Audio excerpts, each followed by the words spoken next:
Amazing, amazing, amazing. Is this Wow. the hot seat? Just one question. Yeah. You talked in your book and as well as your talk, you said we should come behind from ourselves and be present. Why do you think we're not present? Could it be fear? What are people afraid of? We're afraid. And how can we blast through that fear and show up? Well, that's a great question. We don't come out from behind ourselves because we watch Sarah do it, and she's no longer here. You know, I mean, we've seen bad things happen to people who do disclose what they really think and feel. And if you're on a team or in an organization that has a culture of the leaders know best and they know everything, and if you push back or challenge or question, that is not valued, it's not welcomed, well, then, you know, we don't want to suffer the consequences of disclosing what we're really thinking and feeling, even though we know that it's valid. And that is important. Your perspective is as valid as anyone else's. But, you know, we don't want to take the risk because we have bills to pay. We have kids to raise. We have a mortgage. We have all these things. And yet, sometimes what people say to me is, especially in our classes, man, I'd love to have conversations like this. I would kill to have meetings like this.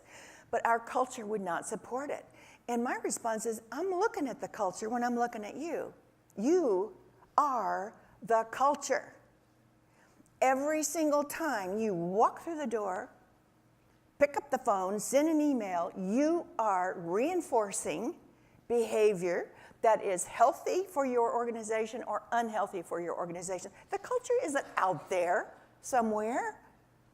You're the culture. So it has to, you just have to, as Shakespeare would say, screw your courage to the sticking place and show up. Show up. Woody Allen's first rule of spiritual enlightenment, you've got to show up, he says.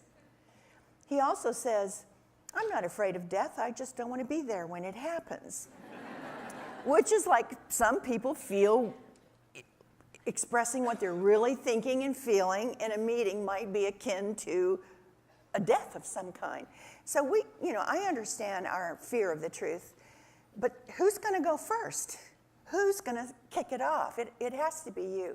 And every single time you make yourself small, you hear yourself in a conversation or a meeting, making yourself small, like you're just the space around your shoes, engaged in yet another 3-minute conversation that is so empty of meaning it crackles. You are disappearing. It's like you're telling yourself, I don't exist half the time. I don't. Wow. That's tragic. Stop it. Stop it. Wow. We could go on. Oh, we could. Right? You have to come back. I will. Susan, you absolutely have to come back. And I want to say, please put on your calendars May 2nd.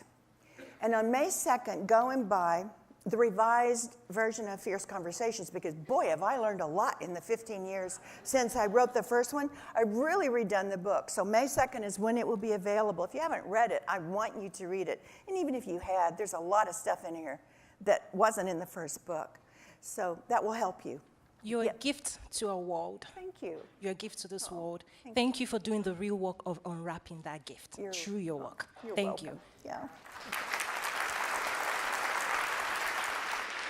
We will now switch over to Orlando with Jane Ewing. She's there present in the Sam's Club YBM venue. Jane, over to you.